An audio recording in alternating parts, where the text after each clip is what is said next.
Hey guys, what's up and welcome to my channel.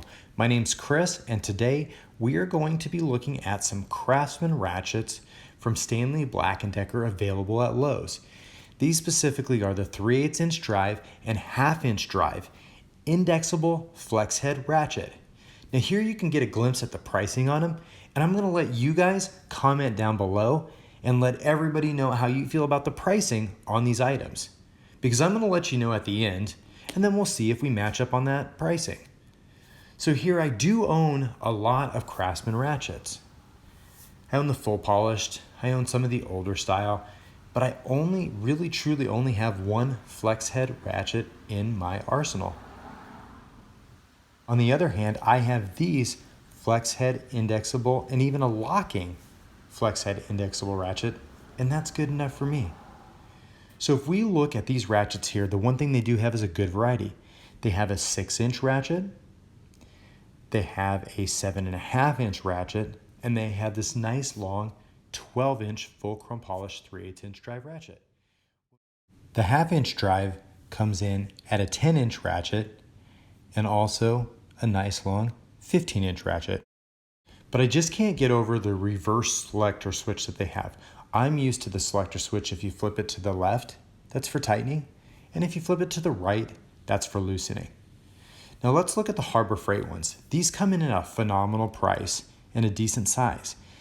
It has a 10-inch, a 14-inch, and this one is only like $24.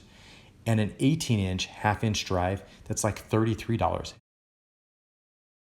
Now they do have no indexability on their heads, and it's basically just by friction. They do clearly mark which way the selector switch goes, and it is backwards from what I'm typically used to. But here we can see these Craftsman ones, they are all backwards from what I'm typically used to for a selector switch, and it doesn't even tell you which direction is the direction to go. That might not be a big deal for some, but when I have 95% of my ratchets that all work, where if they're left, it's tightening, and right, they're loosening, it's very confusing when you grab a ratchet and you flip it the wrong way. What you can see is that these ratchets have a really thick depth for their head, as well as a thick neck, just coming in at like 7/8 of an inch. And the width on this one is like 1.5 inches, or just shy of it.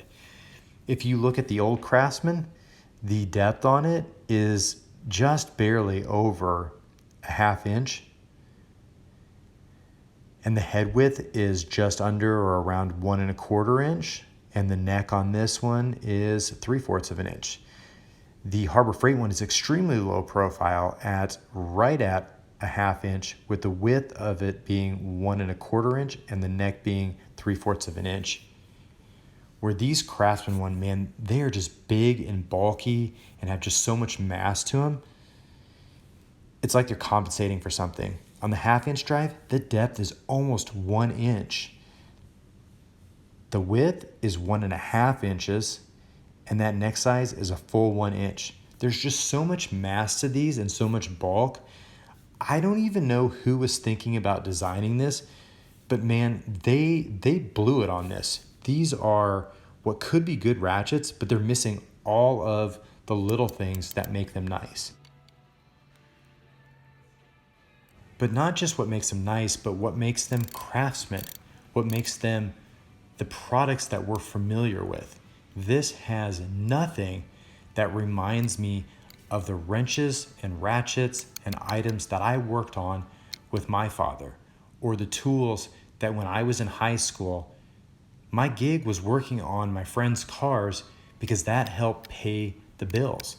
That helped get me experience that I can use for the future, but also a tool that was at a decent price and that I could keep because I had a good warranty on it, and not some flaming hot pile of this, a ridiculous price point that just is like a slap in the face.